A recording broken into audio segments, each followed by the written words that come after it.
KG.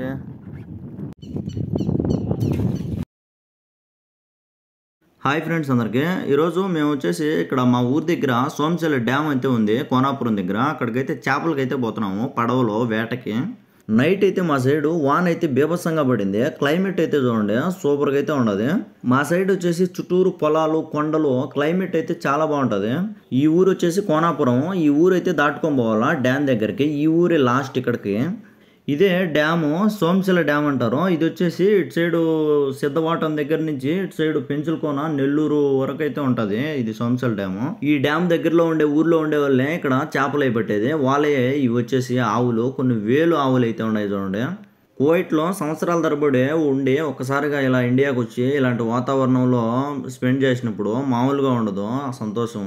ఇదో ఈ పడవే ఇప్పుడు మేము చేపల వేటకైతే వెళ్ళేది. ఈ డ్యామ్ లోపలికి పడవ లోపలికైతే ఎక్కి చేపల వేటకైతే బయలుదేరినాము. ఈ నీళ్లు చూస్తూ ఉంటే సముద్రం ఉన్నట్టున్నది ఈ అలలో.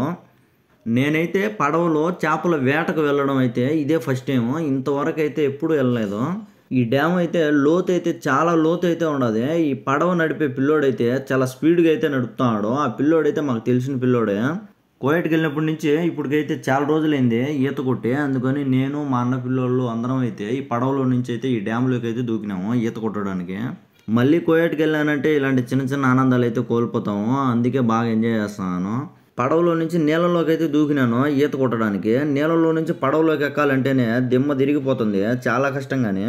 ఇక్కడ వచ్చేసి చుట్టూరు నీళ్ళు అయితే ఉన్నాయి, చాలా లోతు ఉంటాయి. సెంటర్లో వచ్చేసి ఒక కొండ అయితే ఉండదు. ఆ కొండ మీద ఈ ఊరు వాళ్ళు కొంతమంది టెంట్లు అయితే వేసుకుంటారు మేకలు అవి మేపుకుంటా.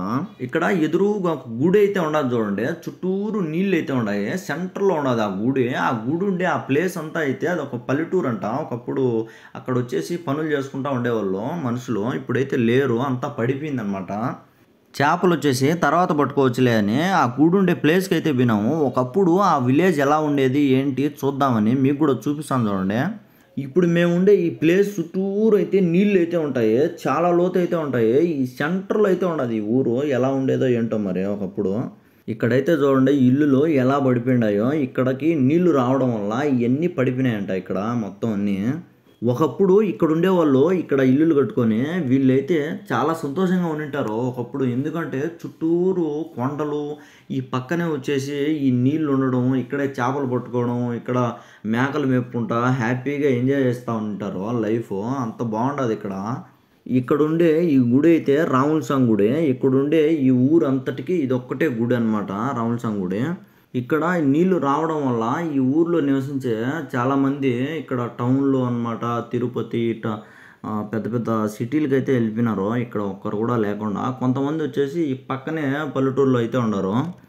ఇక్కడ చూడండి ఈ లొకేషను, ఇటువంటి లొకేషన్ వచ్చేసి టౌన్లో కానీ ఎక్కడైనా పెద్ద పెద్ద సిటీల్లో కొన్ని కోట్లు ఇస్తే వచ్చదా ఇంత ఇంత మంచి లొకేషను. అంత బాగుండదు ఇక్కడ. ఈ ఊర్లో ఉండేవాళ్ళు చాలా ఎంజాయ్ చేసింటారు కరెంట్ లేకపోయినా కూడా. అప్పట్లోనే కాదు కరెంట్ లేకుండా ఇప్పుడు కూడా వీళ్ళు ఇక్కడ చాలామంది కరెంట్ లేకుండానే దీని పక్కన వచ్చేసి కొండ అయితే ఉండదు సెంటర్లో. అక్కడ టెంట్లు వేసుకొని మేకలు అయితే మేపుకుంటా అయితే ఉండరు. ఇక్కడ కరెంట్ లేకుండా ఇక్కడే ఉంటారనమాట. ఇదే రాముల స్వామి గుడి. గుడి అయితే మొత్తం అయితే పడిపోలేదు, కొద్దిగా అయితే పడిపోయింది. ఆల్మోస్ట్ చాలా వరకు అయితే ఉండదు. ఈ ఇల్లు అయితే చాలా పెద్ద ఇల్లు అయితే ఉన్నట్టున్నది. ఎందుకంటే నడవ కూడా అట్టే ఉన్నది ఇంకా పడిపోకుండా. ఇక్కడ అరుగులు మొత్తం బావులు అన్నీ మొత్తం అయితే ఉన్నాయి ఆనవాళ్ళు. నేను ఇన్ని సంవత్సరాల నుంచి ఉన్నాను కానీ ఇదే ఫస్ట్ టైం ఇక్కడికి రావడం, ఈ విధంగా చేపల వేటకి ఇక్కడ ఈ విధంగా ఊరును చూడడము. ఇక్కడ మనుషులు ఒకప్పుడు ఉండేవాళ్ళని ఇక్కడ ఉండేవాళ్ళు చెప్పడం వల్ల తెలుసుకున్నాను నేను కూడా. ఇక్కడ బావి కూడా ఉండదు నీళ్లు తాగడానికి. ఈ ఊరు అంతటికి కలిసి ఈ బావి అనుకుంటాను నీళ్ళు తాగడానికి అనమాట. క్రీమ్ బావి అంటారు మా సైడ్ వీటిని. నేను వచ్చేసి ఇక్కడ మా అన్న పిల్లలతో అందరితో సరదాగా కాసేపు ఈ ప్లేస్లో వచ్చేసి టైం అయితే స్పెండ్ చేసినాను హ్యాపీగా. ఇక్కడ కాసేపు టైం స్పెండ్ చేసేది అయిపోతానే ఆ పడవ దగ్గరికి అయితే తిరిగి అయితే వెళ్తున్నాము. ఎందుకంటే ఇంకా చేపలు అయితే పట్టుకోవాలా, ఇప్పటికే చాలా లేట్ అయితే అయింది. ఇంకొచ్చేసి ఇక్కడ నుంచి ఒక 1/2 కిలోమీటర్ అయితే వెళ్ళాలా. అక్కడైతే వేసుండారు ఈ వలలు అంటారు కదా, వలలు ఈ చేపలు పట్టే వలలు. అక్కడికైతే పోవాలా. ఇంకా వలలు అయితే తీస్తే చేపలు పడుండాయా లేదో చూసి ఇంకా చేపలు తీసుకోవడమే. ఇంకొచ్చేసి చేపల వేట అయితే మొదలైంది. ఇంకా వలలన్నీ అయితే తీసేసి చేపలు పడుండాయా లేదా అయితే చెక్ చేయాలా. చేపలు పడినట్టయితే ఇంకా ఈ పడవలు అయితే వేసుకుంటాము. ఈ వలంతా లాగితే చాలాసేపటికి ఒక్క చేప అయితే పడి ఉండదు. ఒక 1/4 kg అయితే ఉంటుంది ఆ చేప. ఇక్కడ ఈ తెల్ల బన్నీని వేసుకొని ఉండే ఈ పిల్లోడే అనమాట మమ్మల్ని అయితే తీసుకొని వచ్చింది ఈ డ్యామ్ లోపలికైతే. ఇక్కడ ఉండే ఈ వలలన్నీ అయితే వీళ్ళు వేసినట్టే వీళ్ళే అయ్యి. ఈ చేపలు వచ్చేసి మా సైడ్ వచ్చేసి జిలేబీలు అంటారు. ఇవి వచ్చేసి కిలో వచ్చేసి 50 రూపాయల నుంచి 60 రూపాయలు అయితే పడతాయి.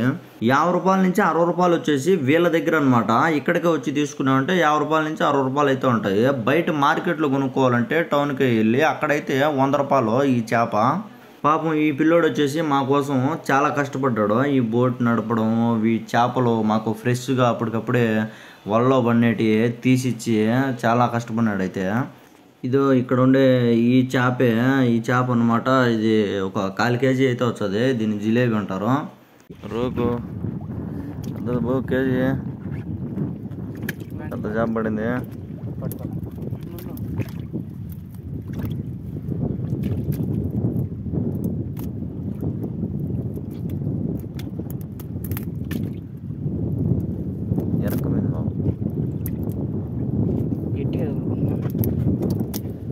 జాగ్రత్త దిగుతాయేమో.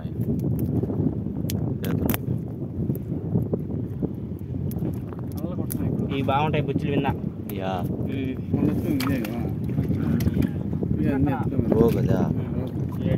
చాలా సేపటి తర్వాత ఒక పెద్ద చేప అయితే పడింది. 1 కిలో అటు అయితే పడుతుంది. అది ఇంతసేపు ఈ జిలేబీలే పడుతున్నాయి. ఈ చేప పేరు వచ్చేసి రోక్ అంట. ఇది చాలా బాగుంటుందంట. ఆ పిల్లోడు అయితే చెప్తా ఉన్నాడు. ఈ రోక్ అనే ఈ చేపలు అయితే 4 చేపలు అయితే పడినాయి. మిగతాటి అన్ని జిలేబీలే పడినాయి.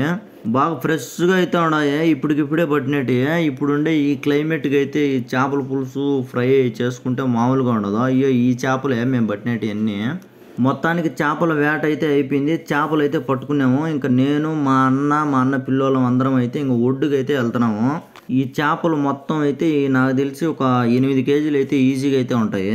మొత్తానికి అయితే ఇది వీడియో. చేపల వేట అయితే ఈ విధంగా అయితే చేసేసినాము. ఒడ్డుకి అయితే వచ్చేసినాము. ఇలాంటి మరిన్ని వీడియోస్ కోసం మన ఛానల్ని సబ్స్క్రైబ్ చేసుకొని సపోర్ట్ చేయండి. Thank you for watching.